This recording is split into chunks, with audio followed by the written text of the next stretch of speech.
masasabi mo doon sa at actually controversial masyado yung sinabi ni Ruben Padilla eh.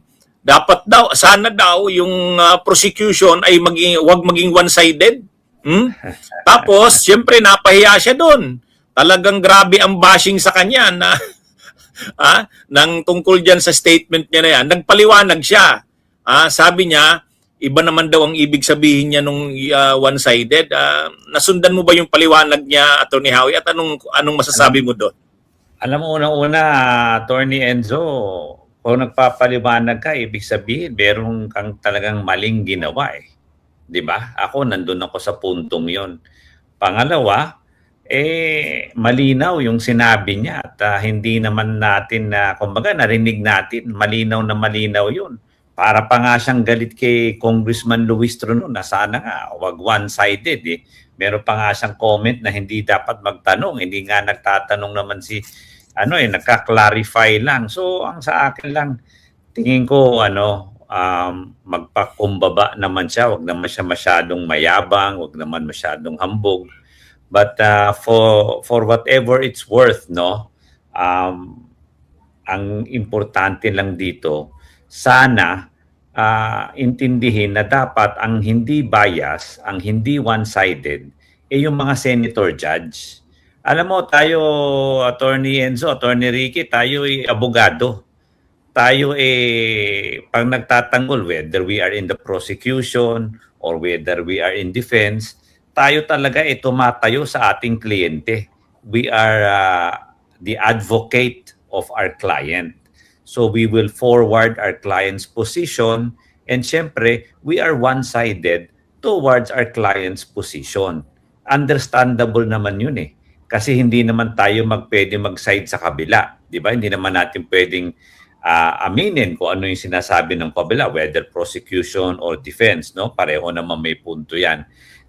Sabi ko nga, ang sumumpa para maging not bias, ang sumumpa para maging neutral, ang mga senator judge. Kaya dapat, minimension niya yan, kumbaga, bumabalik sa kanya eh. Nagturo siya ng one-sided, pero alam mo, di ba pag nagturo ka, you have 3 fingers pointing back to you. Di ba? Ang tanong natin doon siya ba not biased? Siya ba one-sided or objective?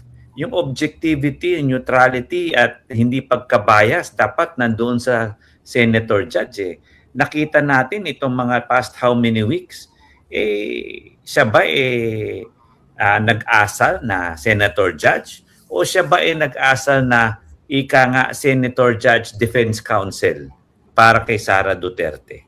Yun ang dapat nating tanungin instead of him saying hindi bias ang prosecution. At saka sinabihan niya Panyero Howie si Congresswoman Luestro. Sabi niya wala kang karapatang wala kang karapatang magtanong sa senator judge. Hindi ba talaga pwedeng magtanong ang abogado, ang counsel, halimbawa siya, lead counsel siya ng prosecution or kung sino mang counsel kapag ba sa impeachment court, hindi pwedeng magtanong sa... Kasi ang ginawa ni Congresswoman Beatrix Luistro doon, parang gusto niyang i-clarify kay Ruben Padilla yung sinabi niya. Gusto niya ng clarification, kaya inulit niya, Your Honor, can I be clarified kung anong ibig mo nga yung ganon. Ngayon, binaras siya ni Ruben Padilla, medyo pa-insulto Sabi niya, wala kang hindi ka pwedeng magtanong sa senator judge. Hindi ba talaga pwedeng magtanong, Atty. Howie? Pakipaliwanag sa ating mga viewers. Tayo nga, naglilitigate tayo, Atty. Enzo, no? So, totoo lang, siyempre, pag judge, hindi natin o-objection na niya. Pagka non-tanong, hindi ka tayo pwede mag-object, di rin tayo pwede magtanong. Hindi tayo pwede magtanong in a sense na we cannot propound questions to the judge. However, we can question or we can ask clarificatory similar to what Congresswoman Luistro did. Kasi nga, merong hindi malinaw. Di ba? Pwede nating itanong, is that a question? Tayo ba ay nagmamanifest lang? Kung meron man tanong, pwede bang i-clarify kung ano yung tanong? In as much as yung testigo, kung may tanong yung judge, pwede rin yan tanongin. Ano ho bang ibig niyong sabihin? Ito ho ba ang tanong nyo? So, hindi naman pwedeng sabihin na hindi pwedeng magtanong kasi depende yon sa konteksto.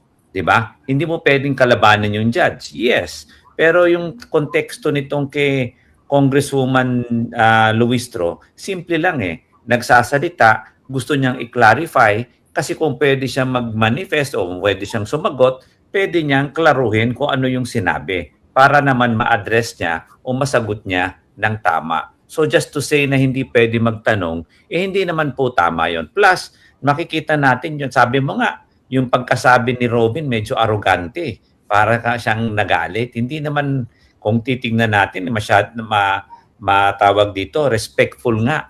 Sabi niya, respectfully clarify. Can I respectfully clarify?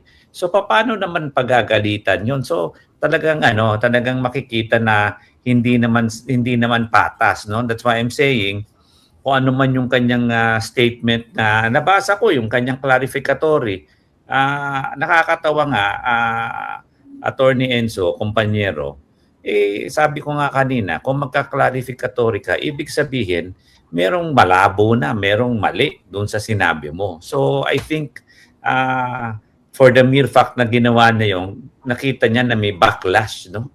Makita niya na malaki ang mga porsyento ng mga tao na talagang nakita na may hindi tama doon sa kanyang sinabi at doon sa ginawa niya nung nakaraan. Pero sa tingin ko, I think Attorney Enzo, maiba naman tayo, not for Senator Robin. Oo. Pero tayo, siguro paliwanag natin sa ating mga nakikinig, ano ba yung nangyari the past 3 days?